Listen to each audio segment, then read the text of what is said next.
Hello everyone, good morning. আশা করছি তোমরা সকলে খুব ভালো আছো আর আমিও ভালো আছি। চলে এলাম আরও একটা নতুন ভিডিও নিয়ে। আজকে আমার ঘুম থেকে উঠতে অনেক লেট হয়ে গেছিলো। উঠে দেখি আমার একটাও গাছে ফুল নেই, ফুল সব তুলে নিয়ে চলে গেছে। আর আজকে না ভীষণ সুন্দর হাওয়া হচ্ছিল।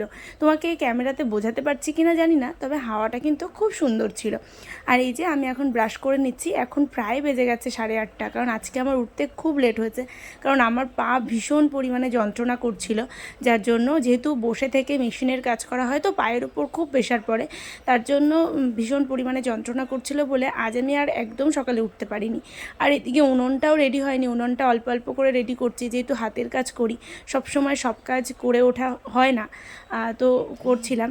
আর এইদিকে হচ্ছে আমি পটল কেটে নিচ্ছিলাম। আজকে ভেবেছিলাম একটু আলু দিয়ে পটল দিয়ে চিংড়ি মাছ রান্না করব, মানে পটল চিংড়ি যেটাকে বলে, কিন্তু হলো না, আজকে চিংড়ি মাছ আসেনি।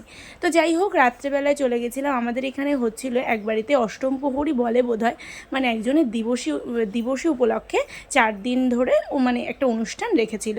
তো সেখানেই চলে গেছিলাম, আমার যা, আমি আর আমার মেয়ে। আমার মেয়ে তো আমার জায়ের বাড়িতে গেলে ও একদম বিছানা লণ্ডভণ্ড করে দেয়। তারপর এদিকে যা রেডি হয়ে গেল, হওয়ার পরে চলে গেছিলাম দুজনে মিলে সেখানে। তো সত্যি কথা বলতে আমার যা কম, আমরা বন্ধু বেশি, মানে যেখানে যাই একসাথে, মানে একসাথে বলতে কীরকম বলো তো, ভালো লাগে একসাথে যেতে।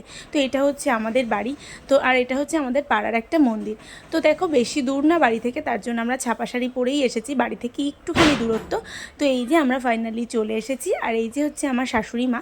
তো এখানে হচ্ছিল আজকে বাউল গান, অনেক লোক ছিল, আমরা প্রায় 9টার দিকে এসেছিলাম। আমরা একটুখানি থেকে এদিকে বসে পড়েছিলাম খেতে, কারণ বাড়ি যেতে হবে, ভালো লাগছিল না।